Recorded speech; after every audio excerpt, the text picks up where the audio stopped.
Oui, elle était parmi les premières femmes modernes de Nabeul. Qu'est-ce qu'on a pensé à Nabeul? Les gens, qu'est-ce qu'ils disaient? Avant, ce qu'ils disaient, c'était affreux. On prenait une femme là qui tient un magasin ou bien qui va à Bizerte ou à Tunis pour voir les clients. On la prenait pour...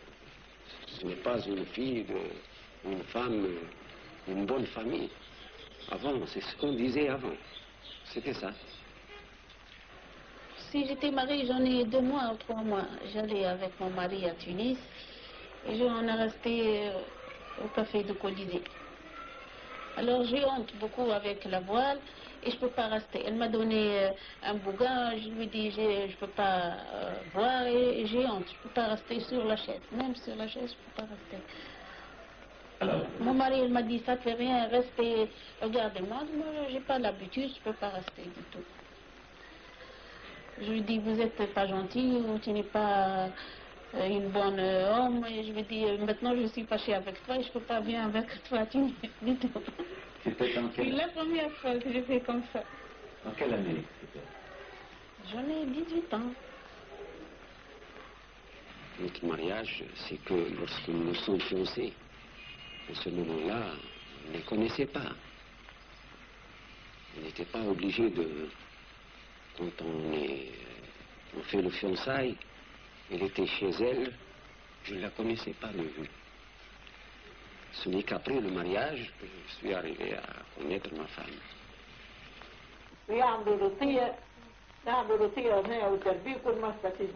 De notre temps, tous les mariages se déroulaient selon un même rythme. Le premier jour, on prépare la mariée. Le second, les femmes l'accompagnent jusqu'au bain public. Ensuite, on la confie aux mains d'une maquilleuse professionnelle. Le jour suivant, le futur rencontre à leur domicile les parents de la fiancée. Et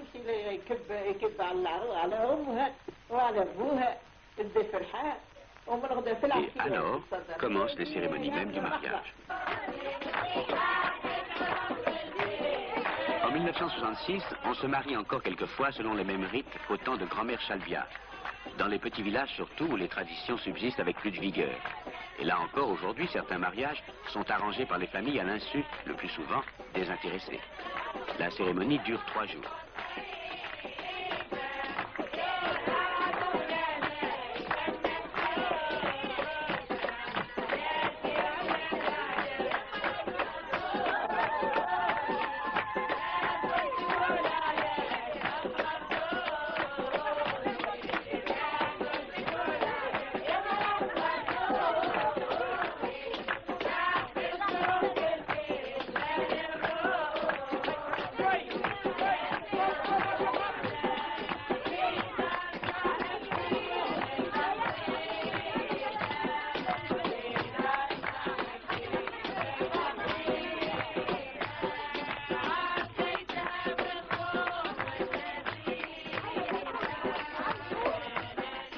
La jeune mariée s'appelle Wassela Brahim.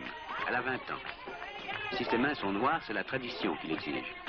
Sur la paume de ses mains, comme sur la plante de ses pieds, on a appliqué du henné, cette plante rouge qui vire au noir après quelques jours.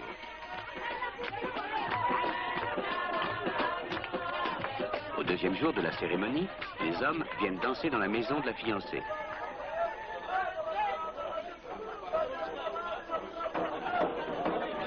Il y a toujours parmi eux quelques professionnels.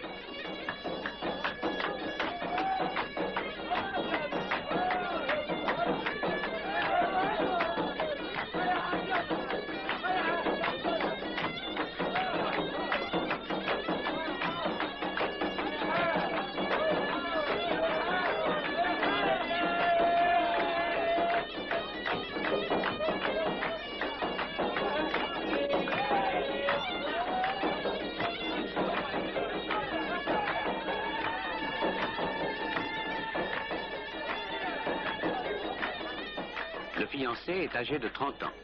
Il s'appelle Abdelkader Bayoud. Il est potier de profession.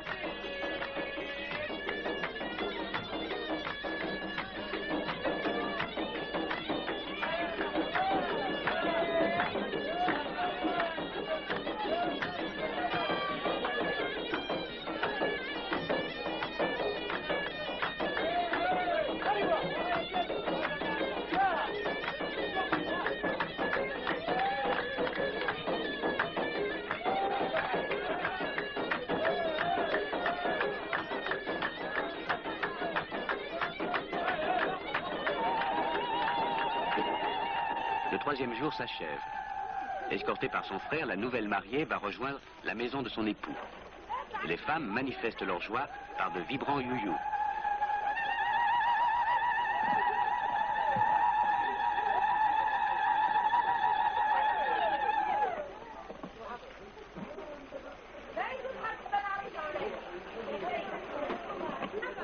Le mari arrive ensuite entouré par ses amis. Assis à la terrasse d'un café voisin, il a attendu, comme le veut aussi la tradition, que le premier cortège soit parvenu à destination.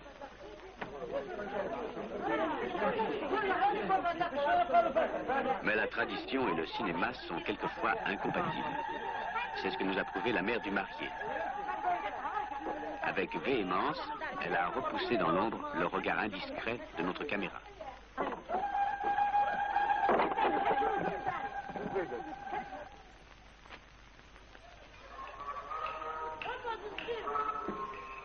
Mounira ne va pas régulièrement à la mosquée. Si elle s'y rend aujourd'hui, c'est parce qu'il s'agit d'une grande occasion.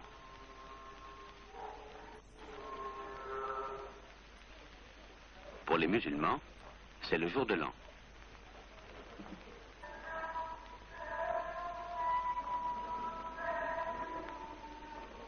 À l'intérieur de la mosquée, hommes et femmes sont séparés. Les hommes sont placés devant, les femmes derrière.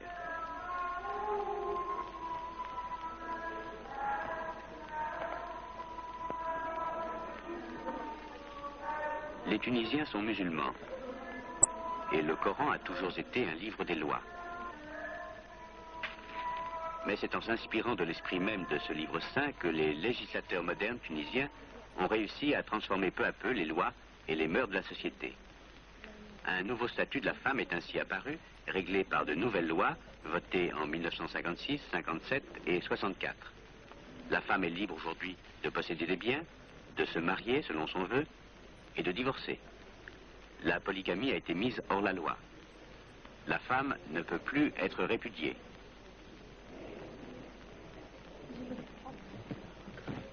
Elle peut voter et être élue.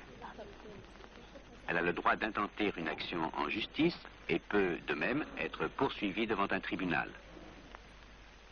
En édictant ces nouvelles lois, les juristes tunisiens ont eu la conviction d'abolir, entre autres, un système de mariage incompatible avec la dignité de la femme.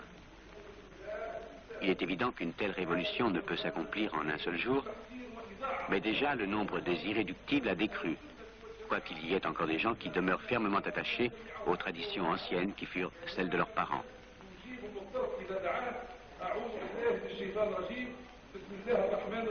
À l'imam de la mosquée, nous avons demandé de nous parler de son épouse. Est-ce que vous, en tant qu'imam, vous êtes pour l'émancipation complète de la femme? Bien sûr. Est-ce que votre femme est dévoilée? Ma femme, elle n'est pas dévoilée. Parce qu'elle n'a pas bien étudié la religion dès sa jeunesse. Est-ce que vous pensez qu'elle sera dévoilée un jour? Je ne peux pas vous dire ça, parce que c'est une question qui l'intéresse elle-même. Vous pouvez faire tout ce qui vous plaît, maintenant.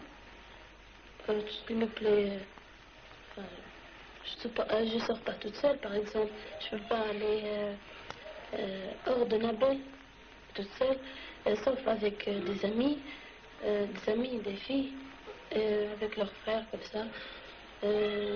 Non, je sors pas. Je suis libre, quoi, jusqu'à Nabel. Juste Nabel, c'est tout. Je peux pas sortir. Si des fois je vais à Tunis comme ça, je vais avec des amis, avec mes parents. C'est pas, je crois que c'est pas une liberté, c'est pas complètement une liberté. En France, ils sont plus libres que nous.